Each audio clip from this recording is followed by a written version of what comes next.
खबर नदिया से है। आपको बताते चले, रानाघाट अदालत ने एक महिला समेत 2 व्यक्तियों को, एक नाबालिगा को नाच के कार्यक्रम के प्रलोभन में फंसाकर अवैध रूप से भारत में लाने के प्रयास के लिए आजीवन कारावास की सजा सुनाई है।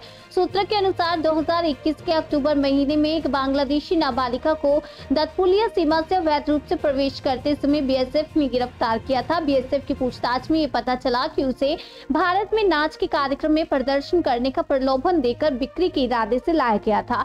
इसमें एक महिला और 2 व्यक्तियों का हाथ था। बीएसएफ ने नाबालिगा को धांतला पुलिस के हवाले किया, जिसके बाद जांच शुरू हुई और दोनों आरोपियों को गिरफ्तार कर लिया गया, जबकि महिला फरार हो गई है। बाद में सीआईडी ने मामले की जांच की और मुंबई से फरार महिला को गिरफ्तार किया।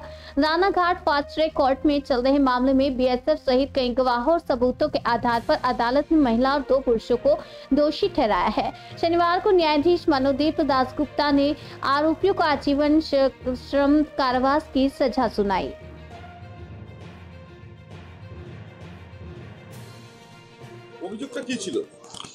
धानतला पिएসে একটা কেস হয়, case number 412/2021 dated 31/8/2021 under section 363, 365, 366B, 370, 34 IPC, section ITP act and 13 Indian foreigners act.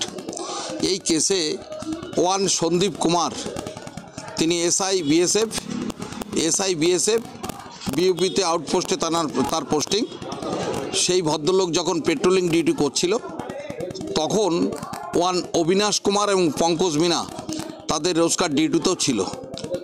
That time ওরা দেখে যে বাংলাদেশ থেকে কিছু অজ্ঞাত পরিচয় ব্যক্তি তারা বর্ডার পার হয়ে এপারে ঢোকার চেষ্টা করছে। উনি 8 ব্যাটালিয়নে ছিলেন বিএসএফ। এইবার ওরা তাদের চেস করার পরে অধিকাংশ লোকরা তারা পালিয়ে যায়। তখন ওরা একটি মেয়েকে ধরে, মাইনর গার্ল। তাকে ধরার পরে মেয়েটি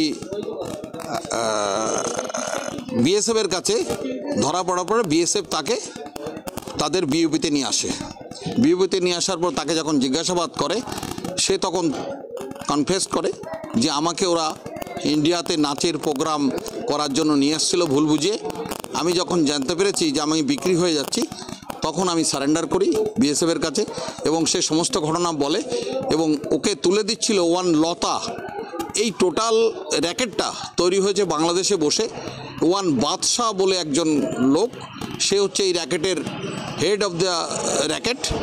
তিনি তার ওয়াইফকে দিয়ে এই মেয়েটিকে পাচার করছিল ইন্ডিয়াতে, ভুল বুঝিয়ে একটা নাচের প্রোগ্রাম করতে হবে, কিন্তু অ্যাকচুয়ালি তাকে বিক্রি করা হচ্ছিল পতিতাবৃত্তি করার জন্য। তাকে বাইরে বিক্রি করে দেওয়া হচ্ছিল ইন্ডিয়াতে বিক্রি করার চেষ্টা করছিল। তা তখন বিএসএফ তাকে তার ফোন ট্যাপ করে ওয়ান বকুল মণ্ডল এবং জসিম মণ্ডল এই দুজনকে অ্যারেস্ট করে ধানতলা পেট্রোল পাম্প থেকে। তারপরে ধানতলা থানা কেস রুজু করে, কেস স্টার্ট করে, ইনভেস্টিগেশনে অনেক দিন করে। In the mean time CID এই কেসের তদন্তভার গ্রহণ করে। এই কেসে আমাদের লার্নেড এফটিসি এডিজে কোর্টে এই কেসের ট্রায়াল হয়। 19 জন সাক্ষী সাক্ষ্যদান করে, তার মধ্যে বিএসএফ পার্সোনাল আছে অনেকেই, এবং তাদের সাক্ষ্যদান কোর্ট অ্যাকসেপ্ট করে। বিং স্যাটিসফাইড, কোর্ট গতকাল অর্থাৎ 3/1/2025 এই 3 জনকে দোষী সাব্যস্ত করে। আজকে তাদের সেন্টেন্স ঘোষণা করে এবং তাদের লাইফ ইমপ্রিজনমেন্ট দেয়। যাদের এই সাজা ঘোষণা হলো তারা কি ভারতীয়? যাদের এই সাজা ঘোষণা করা হয়েছে তারা যে কাগজপত্র দেখিয়েছে তাতে তারা they are also the citizen of India. তার এখানে সাক্ষ্য গ্রহণ করা হয়েছে, তাকে পুশব্যাক করা হয়েছে বাংলাদেশে। এই রায়দানটা অত্যন্ত সিআইডির ক্ষেত্রে অত্যন্ত দৃষ্টান্তমূলক রায়দান।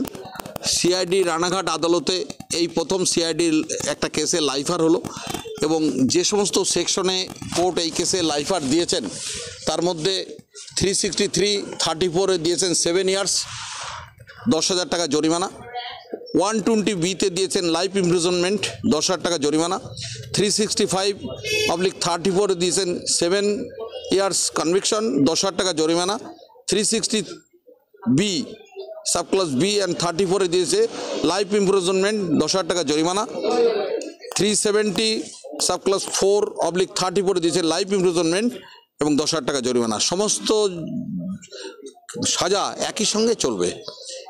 এই ধরনের পাচারকারীর শাস্তি হওয়া, এতে কি অপরাধ বা এই যেহেতু পাচারকারীর শাস্তির একটা দৃষ্টান্তমূলক সাজা হলো এবং এর সমাজের কাছে বার্তা পৌঁছাবে।